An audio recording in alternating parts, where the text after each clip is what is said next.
Welcome back. So, here we are again, still on the trail of an elusive map, and we still seem to hear the same arguments going nowhere fast. So what are we to do?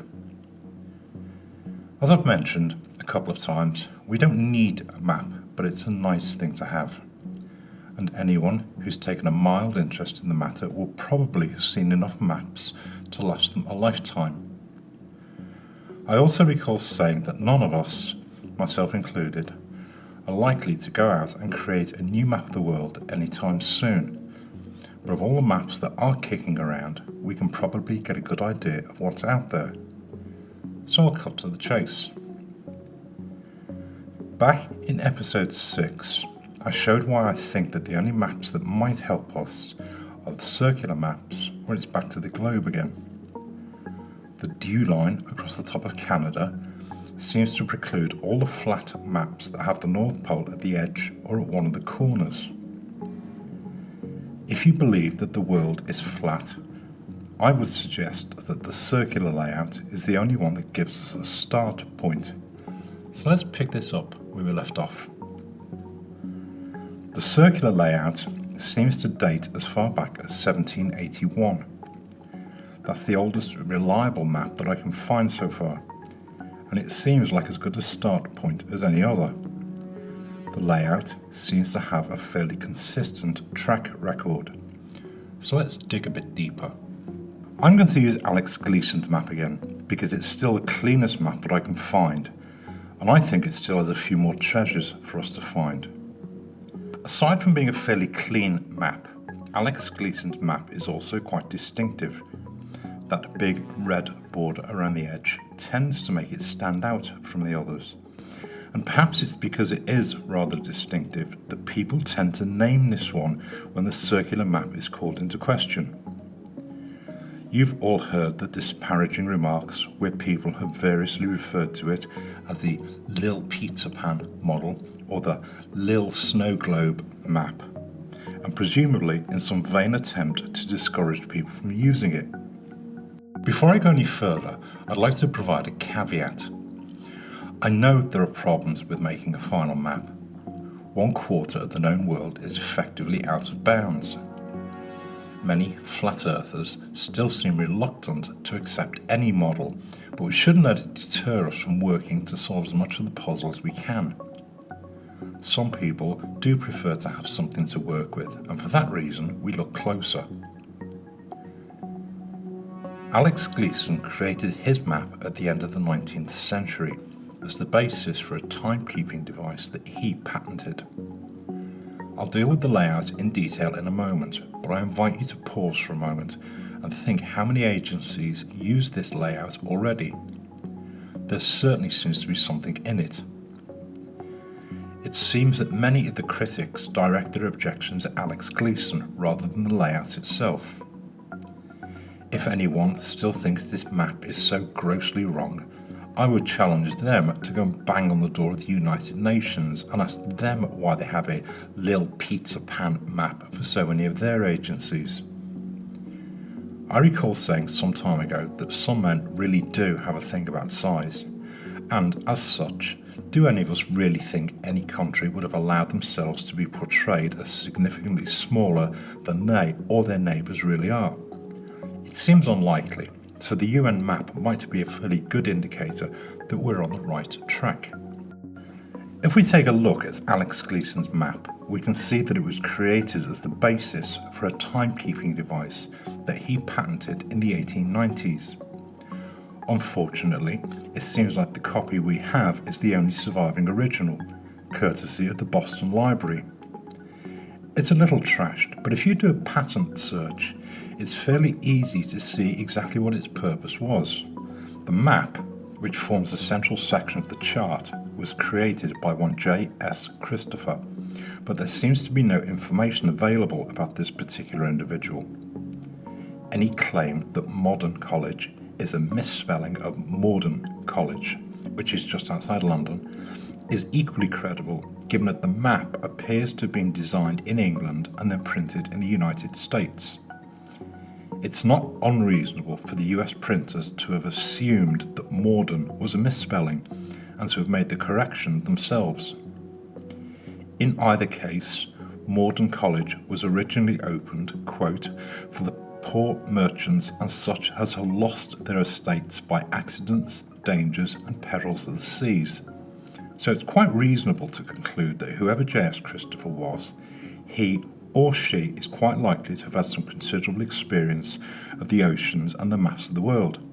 And while the critics of Morden College now seem to paint it as being full of dribbling pensioners, it has a very credible pedigree linked to world navigation. I've trimmed Alex Gleason's chart as far as the border because I thought it might be nice to see exactly what Alex Gleason did create, and in the hope that it will provide a solid point from which we can take a closer look. In the top left-hand corner, Alex Gleason states that the chart is a longitude and time calculator. If you do a patent search, you can find these instructions for yourself, but I'll ask you to accept my assertions for a moment, and I'll put the patent application at the end for those of you who would like to see it a little closer. The chart was originally built with two arms that are pivoted near the centre. They look like they're slightly off-centre, but a closer look will show that they're fixed this way so that the scales on each arm run directly from the centre of the map along the lines of longitude.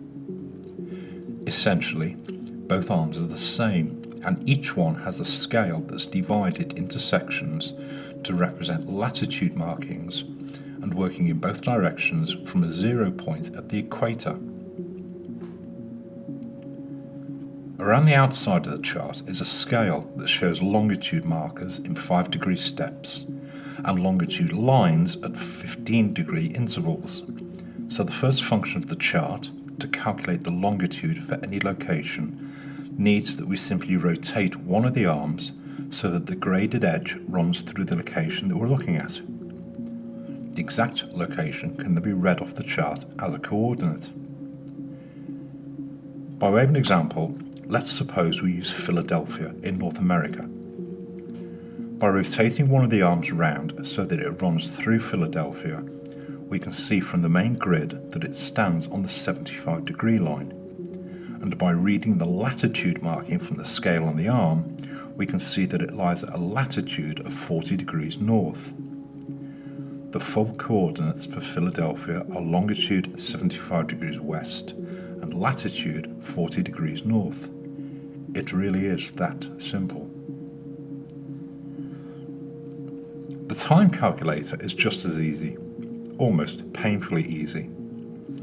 Take any two locations on the map that you want to compare and rotate each of the arms so that one arm runs through each location. The tips of the arms end at the clock scale around the edge, so the time difference between the two locations is shown by counting the numbers of hours between the two arms. Again, by way of an example, let's suppose we want to compare London and Philadelphia. If we rotate the arms so that one rests over each location and count the hours between them, we'll see that they are 5 hours apart. The calculation part comes by using the scale around the outside edge like a clock. A spring washer keeps the arms the same distance apart, in this case 5 hours. I'll assume that we're in London at 3 p.m. and rotate the arms so that the later arm is moved to 3 p.m. on the clock dial, and the Philadelphia arm will show that the time there is 10 a.m. Remember, some countries use daylight savings time. As complicated as it may have appeared, Alex Gleason's time chart really is that simple. In fact, if you take a look at the patent application, he states that it really is simple enough for a child to use and no harder than reading the time from the face of a clock. If you take a closer look at the patent application, you'll notice that the accompanying map doesn't have quite as much detail as the poster version that most of us have seen.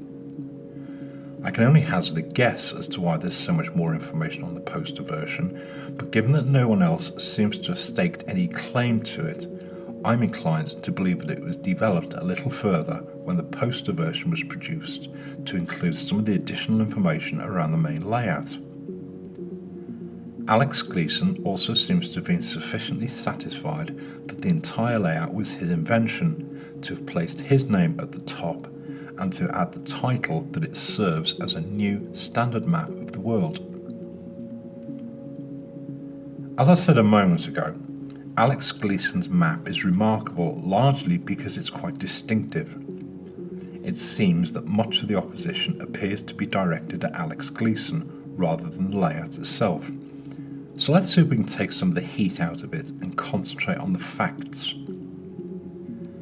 The best copy that we have has the remains of one of the original arms. A nice touch, but a bit of a distraction for our purposes, so let's get rid of the arm and clean it up a bit. If we trim all the extras away, we can concentrate on the map itself. And if I trace the layout, we can pull the map away, and it's no longer Alex Gleason's map. In fact, it's nobody's map now. All I want to preserve is the layout of the land masses themselves. I'll explain why in a moment. I've also taken the liberty of putting Mount Meru back at the North Pole as an alternative to the blank, empty space that the globe seems to suggest. Much of the detail comes from Mercator's maps of the 16th century, while modern science seems to suggest that the North Pole has sunk in the last 500 years, and Father Christmas has moved his elves and his operational headquarters to Lapland. We now have what is generically referred to as an azimuthal equidistant projection, and I'm quite particular to use that word at this stage because in Alex Gleason's patent application he states that the longitude lines from the globe have simply been straightened out. So let's take this one step at a time and not judge him too harshly. We have a flat disk that shows the land masses around the world. For our purposes, it's as good as any other map of the world. It shows the principal land masses in relation to each other, and it's flat. So I'd like to call Alex Gleason up one last time before we let him rest in peace and take a closer look at his patent application. When someone files a patent application, the date that it's filed is recorded to avoid people stealing an idea while an application is processed or pending. As such, the date that a patent is filed and the date that it's finally allowed to stand are usually some time apart. It's the date allowed that matters most because it's the earliest date that the invention is considered to exist. The more eagle-eyed among you may have noticed that the application date and the allowed date are some 6 months apart. Now you know why. If you want to patent something that includes parts that were invented by someone else, you must cite the patent number for each of those parts. You can't put a new patent on someone else's invention. You can only patent your own bits. When you apply for a patent, your application must cite the patent numbers for any part of your design that was made by someone else. At the bottom of many patent applications, you will see the numbers for those patents that are cited. So let's see if anyone else thinks Alex Gleason's layout is credible. If you run a search on the internet using Alex Gleason's patent number, you'll find that there are 3 patents that use his map, all granted in the 1970s for a device called a Universal Planisphere Complete Guidance and Computer System that was invented by one William A. Eisenhower. A planisphere is a flat map of a spherical surface. A planisphere and a globe both show the same information, except that one of them is flat and the other is spherical. If you believe that the Earth is flat, it's reasonable to accept that a planisphere serves the same purpose as the globe does for those who still think we live on a little ball. That's your decision to make. The planispheres we've seen so far are all maps of the ground, so I'd like to step away from ground maps for a moment and set our sights a little higher, several thousand miles higher to be precise. In the same way that the flat, circular world has been wrapped around a ball to provide us with a model for the globe, the skies have also been portrayed as a sphere that surrounds the globe, and in the same way that a globe can be shown as a flat, circular map, so too can the skies. I know that many people, especially flat earthers, will shout that the skies don't tell us anything about the earth on which we live, but I would beg to differ. The sky, and specifically the sun, the moon and the stars, have long been used in navigation to tell us exactly where we are on the surface of the earth. If we know exactly where the sun, moon and stars are on any date and time, it's fairly easy to establish your exact position on the face of the earth. They provide us with a reference system. In the same way that the ground can be mapped as a planisphere, so too can the skies, and when the two are used together, they provide an extremely reliable indicator of exactly where you are on the face of the earth. So I invite you to think about how we navigate around the world. Most people accept that GPS and local maps will generally get you from A to B, but let's remember that GPS is a fairly modern invention. On the land, navigation is fairly straightforward. In towns and cities we follow roads and landmarks, and out in the open countryside where there are few recognisable points of reference, we use a map and compass. Every good navigator knows that following a compass needle seems like a good idea, but that it's practically impossible to keep a steady compass while you walk. The correct method to navigate with a compass is to take general compass direction from the map, let the compass point in that direction, and pick a landmark to which the compass is pointing. Navigation is then as simple as walking to that landmark, and any route over the land is simply a case of walking from point to point until you get to your destination. On the oceans, navigation is a little more precarious because there are no recognisable landmarks. The earliest navigation over the seas relied on staying within sighting distance of the land masses. The magnetic compass began to be used for navigation at sea around 1,000 years ago, but wind and sea currents meant that sailing by the compass, or dead reckoning, was still quite hazardous for the navigator until reliable clocks were invented in the 18th century. As such, there was very little by which a navigator could be sure of his position on the oceans, except for using the sun, the moon and the stars. They are sufficient to help navigators across the empty expanses of ocean until a lookout saw land. Radar was developed during the Second World War to provide radio beacons to mark the coastlines of the world, and now, by whatever means, GPS provides a fairly accurate referencing system across the whole world. Most modern navigators rely on GPS, but any good navigator will at least have a working knowledge of the lights in the sky for emergencies. The sun, the moon and the stars all follow very precise patterns in the sky, and if you know where they are at any point in time, they can be used to calculate exactly where you are. Navigation needs only to head in the direction in which the compass is pointing, and use the sun, moon and stars as markers to check that you don't stray too far from your planned course.